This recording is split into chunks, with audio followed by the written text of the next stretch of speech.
This is Adam. He started his school career in mainstream education until he suddenly became blind.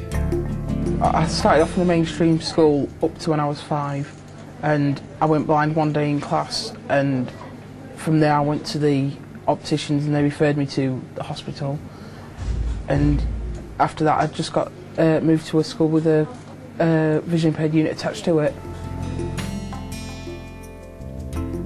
Adam is now back in mainstream education and attends Lindsay Upper School in Cleethorpes.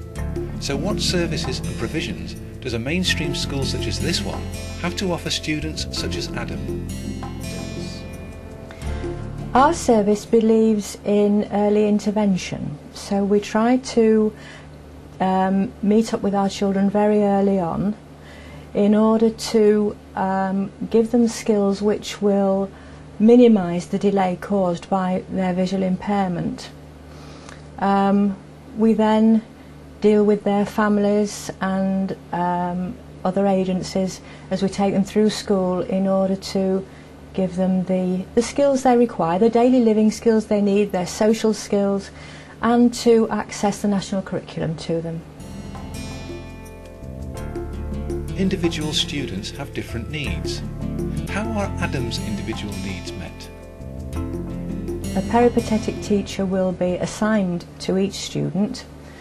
The peripatetic teacher will decide what kind of equipment the student needs, how much one-to-one support the student will need, and throughout the student's school life will work with other professionals, the SENCO in the school, other professionals within our service who have a high level of specialisation such as mobility, IT abilities, etc. And our teachers will work with the children right through school to make sure that they have the best chance to access the national curriculum that's possible. Visual impairment obviously puts the student at a disadvantage. What mechanisms are in place to prevent students such as Adam from falling behind in his studies? And what effect does visual impairment have when mixing with sighted students? For our children, who usually work a bit more slowly than others, keeping up with the pace in mainstream is quite difficult. So we have to find strategies to overcome that.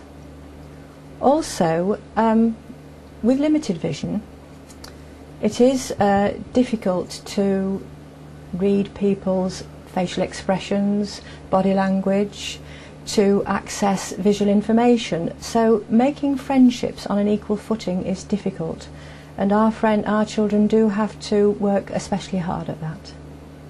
I've found it really hard because I think people are more ignorant than afraid to come to me and ask me about it and get to know me, and they just seem to want to not interact with me.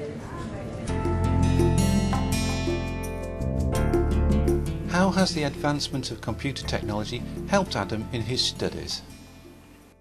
Well, over the last 10 years technology's improved absolutely loads. Instead of having to type out in Braille on my normal typewriter, I've been able to use computers and QWERTY keyboards, and it's just improved so much and made life easier. This is Adam's last term at Lindsay Upper School, so what are his hopes for the future?